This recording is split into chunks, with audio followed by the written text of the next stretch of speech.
Dead fish here in Sarasota County, not to concern anybody. It doesn't get any more sad than this. You got probably a 1,000-pound manatee here decomposing. Captain Chris O'Neill traded his fishing pole in for a camera to show what he's seen along Boca Grande. Dead fish and eels are piled up in certain areas. The smell is what you expect, not to concern anybody. Snook, turtles, and every fish in between lay here dead. It's a devastating scene, not out of the ordinary. Scientists say the red tide is naturally occurring. This is by far the largest kill I've seen in my 15 years here. Not out of the ordinary. Been here all my life, and it's usually just once a season, you know, for no more than 2 weeks. The red tide bloom has been around for the last 10 months. Not out of the ordinary. They say this is one of the longest lasting blooms they remember. Not out of the ordinary. And they just want it to go away. Well, there's not much anyone can do. The captain is now concerned game fish are dying off. He believes it's a sign the bloom is getting stronger. Over the last few days, Captain Chris has counted between 30 and 40 dead Goliath grouper here on this stretch of beach alone. Not to concern anybody. Again, scientists say red tide is naturally occurring. This is much larger because now you're impacting fish that are mature fish.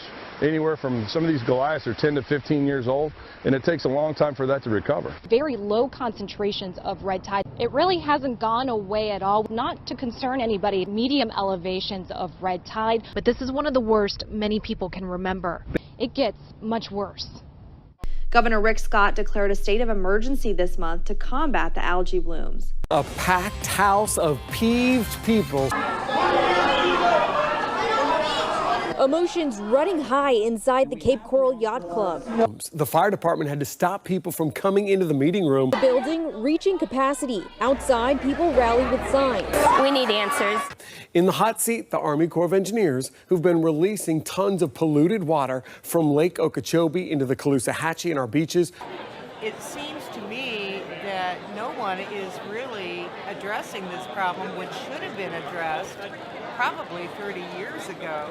Since June 1st, when the Army Corps of Engineers began discharging Lake Okeechobee water to the St. Lucie River, there have been 68 reported algae blooms in the river. In Florida, Rick Scott, I don't mean to name names, but they just keep passing the buck, and we knew this day was going to come. We knew it would come. The Army Corps of Engineers answered questions about Lake Okeechobee water releases. I want to send it south, but I don't have the infrastructure to send any more south than what I'm currently sending. We have children getting sick. We have pets that are constantly at the vets right now. My husband has a respiratory problem. Patrick, the irony in all this is incredible. While in there, they were talking about solutions. Right outside, there are no swimming signs at the beach and algae overtaking the beach here at the Cape Coral Yacht Club. There are a lot of people at this meeting who had some heated questions for the Army Corps of Engineers about what's happening right now. Lieutenant Colonel Jennifer Reynolds says potentially at the end of this year, they'll potentially look into revising the Lake O release schedule. Take into account many of the projects that we've potentially been able to implement over time. Those projects aren't enough to help with what's happening right now. In the meantime, feet away at the boat slip, FWC takes away a dead manatee.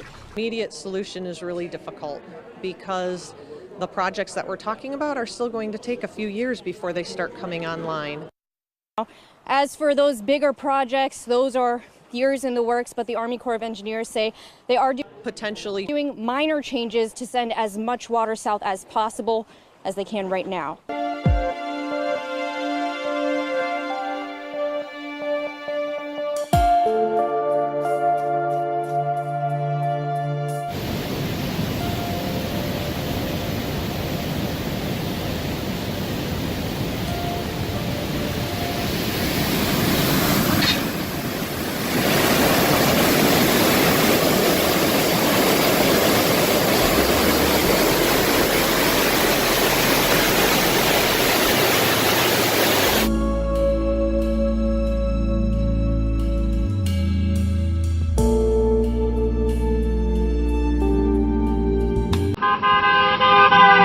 Outside the Sarasota Fairgrounds, where Governor Rick Scott was set to take the stage, protesters were setting the stage for environmental change.